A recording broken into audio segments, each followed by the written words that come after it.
Hey y'all, railroad captain back here again today, and seem like when things happen, they happen, don't they? So y'all know I've done quite a bit of work here in the last month or so, and I thought I'd about got everything caught up and finished so I could actually drive, but of course not. So I got out here the other day and I put a new thermostat in the truck. After I put the new radiator in, it just seemed like the temperature variance was kind of up and down at odd times. So what little I got to check of that, I think that took care of that. So I'm out here and it's not rained here a few weeks, stuff's drying up. So I'm letting the truck sit in here and get hot, let it run 10, 15 minutes, make sure the thermostat's doing what it's supposed to do and nothing's leaking. I'm down here watering trees and I hear this god-awful clang, boom. I can't even describe this racket. It scared me to death. So I run up that driveway faster than I've run in years. Look, fan belt looked like it was gone off the truck out here running. So I shut it off as quick as I could and I get to looking at my alternator and I'm like, what in the world is going on now? Well, you can see. And I finally found the rest of the pulley that sheared off. Scared me to death. I mean, it's just beyond lucky that it didn't go through my new alternator or, my new radiator. It's just 1,000 watt, it didn't sling it to the radiator. And it's like, you've got to be kidding me. If I'd have been out here like I was the time before, and I'm out here checking that thing come off, knock you in the head and kill you, I mean, it's just like, it's just like I've talked about on these other videos. I've done put on 2 or 3 power steering pumps. And it's the 3rd radiator I've installed on this truck in 6 years' time.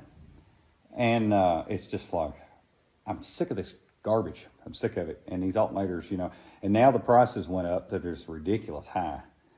And, I think I gave maybe $30-some for that one a couple of years ago now. And now they wanted, what was it, $75, $80 for the same piece of junk that are just remanufactured junk.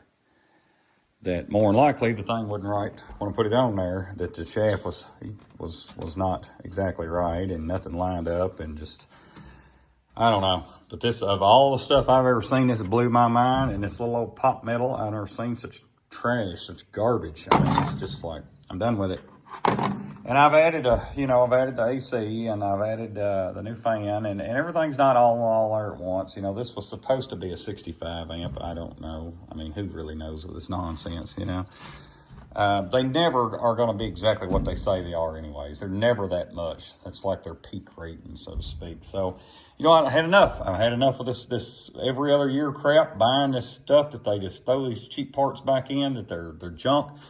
Found this online. This company's Tuff Stuff. This is the original style alternator for this truck. It goes up to 100 amp, 7102C. And this is for the external regulator. And this is what my truck has got on it. It has been so hard to try to find a video or any information about this. I have searched high and low on this. Everybody and their brother, get rid of that, get rid of that, get rid of that. Rip it all out, take that out right there. Get the one that only has the internal, la-di-da-di-da.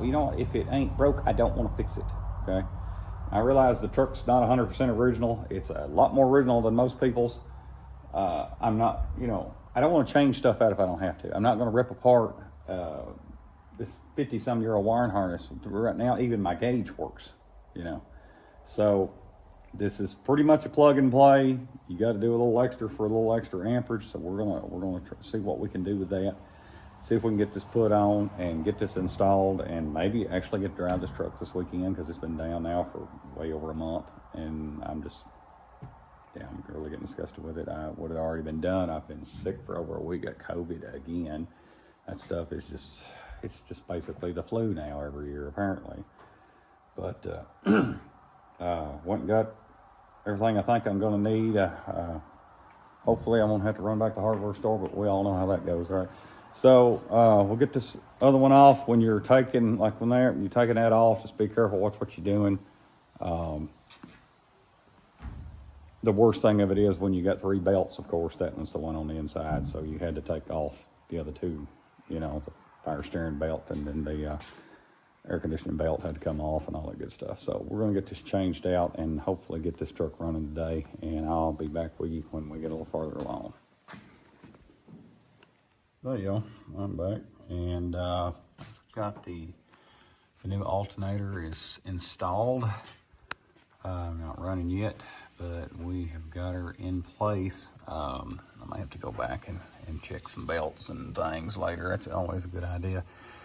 But everything is buttoned up, and then, you know, later on I have to tighten some belts. That's fine. Except before, it's always your inside belt. Seems like when you've got to work on something, that never fails. But anyways, pretty straightforward if you've got the stock mounts, and this is where this came from the factory things. And I have noticed over the years that even metal tends to warp and bow, and it just, I was having trouble before, which I know that other alternator was messed up pretty bad, and probably wasn't right to start with, honestly, as far as the shaft being warped and whatnot in here. So, but it did look like it was off a little bit. It's really hard to eyeball this stuff, y'all. I mean, really, I got a straight edge and put on it and done it best I could. I've never had any trouble with the air conditioner belt since it's been put on. I've not had any trouble with power steering and all. And to me, that's the one that always looked like it was off more than anything. But I've done, like I said before, it broke the one belt, it frayed the other one.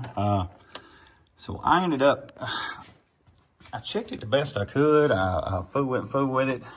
I ended up putting me a couple spacers in here in between the main bracket and the head, and that brought that out a little bit. It turned it just a hair too, and I think by doing that, you can see you've got, you know, pretty close to being out as far as the way they do. Now you've got more of a bevel on one side of your pulley than you do the other here, so that's always going to be just a little off.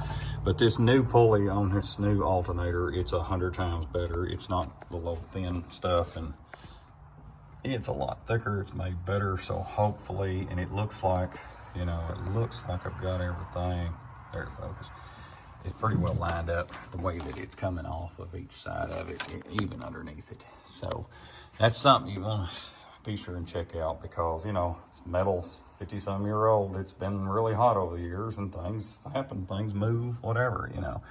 So, like I said before, I've got my alternator installed here. I had already put on a solid state regulator a couple years ago, and that made an amazing difference. I don't see any sense in going to something different with that on there. All the lights up and down and all this, it made a huge difference on that. Everything just leveled out. It just really done a good job. All, you know, the gauge works inside, everything's working. Now this comes with a little tag, you know, want you to put a 10 gauge wire on for ground, and they've got a tab on here. That's a pretty good idea. I got me some wire, both black and red on the 10 gauge. It's pretty good size wire, and I've got it. I'm gonna run it out here and hook it onto out here and fix me a ground, and try to put it across with my original harness here so it doesn't look bad. And then I'm gonna run an extra 10 gauge across. I'll bring it over here and tie it into the block. I've also got I bought a fusible link. Shut off. So they say when you go down, you know, on these wires, it's funny they call it a fusible link, there's no fuse in it. It's just basically a thinner wire. The coating is different on it, so that if you have a short, it'll short out in this wire. If they wanted to burn this in two, this coating here will burn and smoke more than regular wire coating will. And this is something they've used for years and years and years. And it's actually a pretty good fail-safe. God forbid something happens. You got a fluctuation runs through the wire. It'll go through here. It's going to blow it out here first. That, God forbid, that gives you a chance to get out and make sure that right there's the only bad spot you got. You don't, you know, you're not burning the vehicle down, but the thing done its job, and then you know you're going to have to try something else from there. So just for an added precaution for that, I've got that to go out on the end of my extra hot wire that I'm running from the alternator to the battery. Now, here's where it gets funny, a little interesting.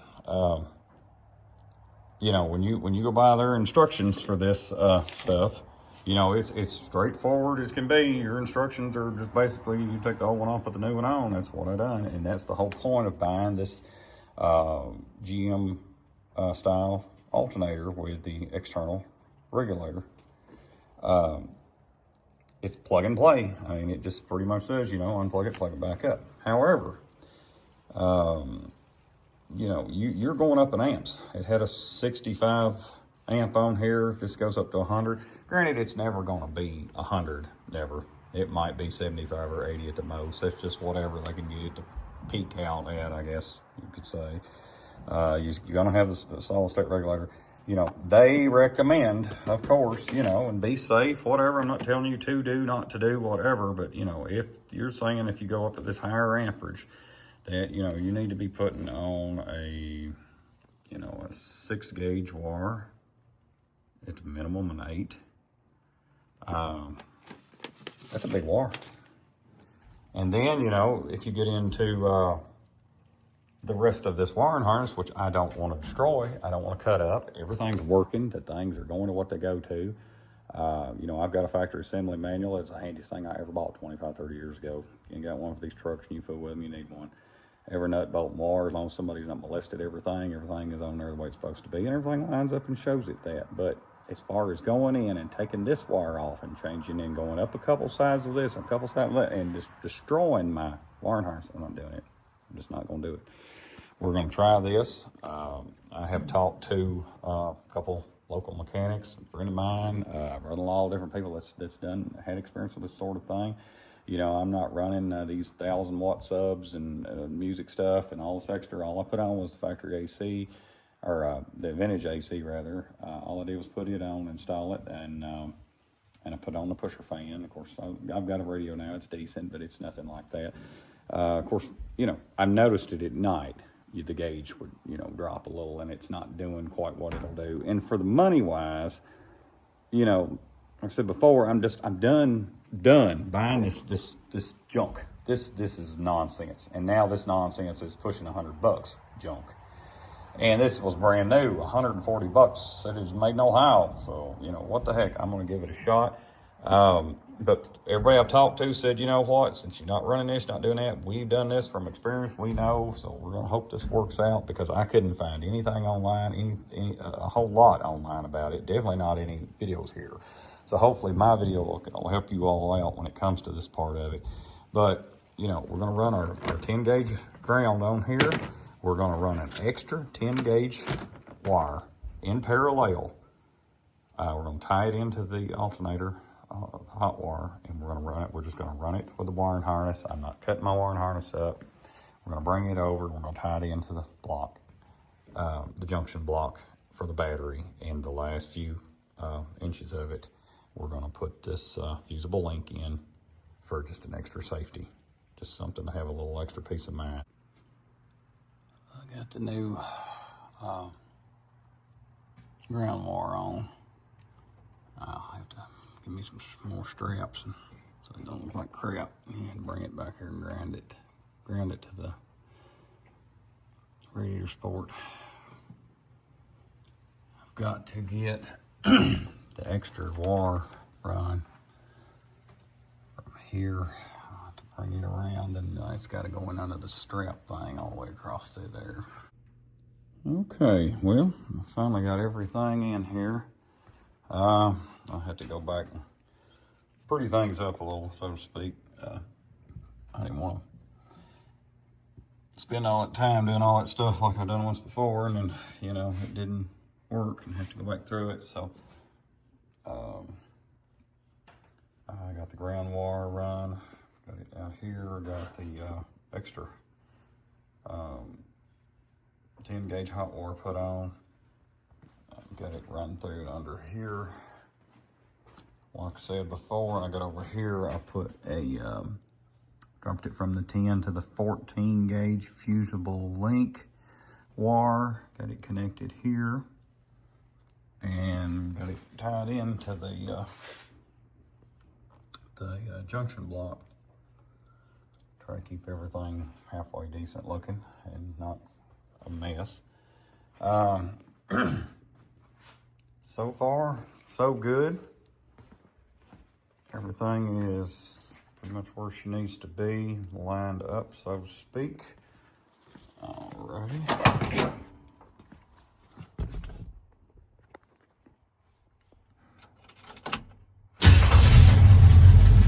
Gauge is still working. It moves. It doesn't move a lot, but if it's doing right, it's not supposed to, you know.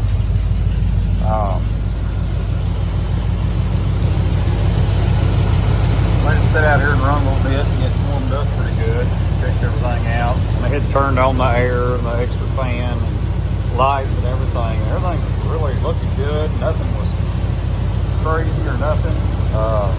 Let it run, get really good and hot. Nothing's got too hot. No funny smells. That's always a good thing. No water smoking. That's even better. All right. Well, I checked this and it looks pretty decent. Yeah. I mean, a little hard to do with one hand here. Unfortunately, I don't know if I can do it with one hand. Slipped off. Hang on.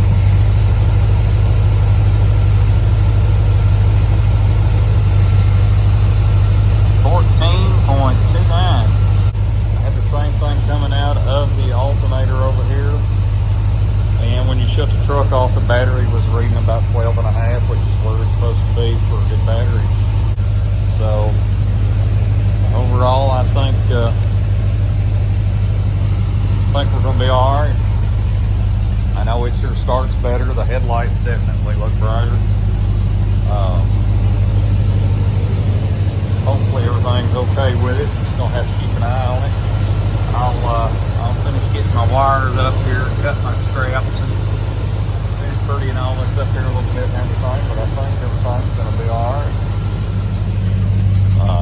Gauge is still working. You don't see it move much. I mean, it's doing the job. So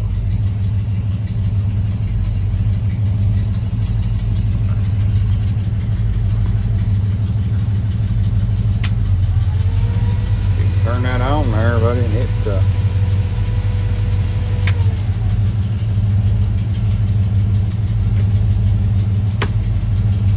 feel it when you turn it on. It moves.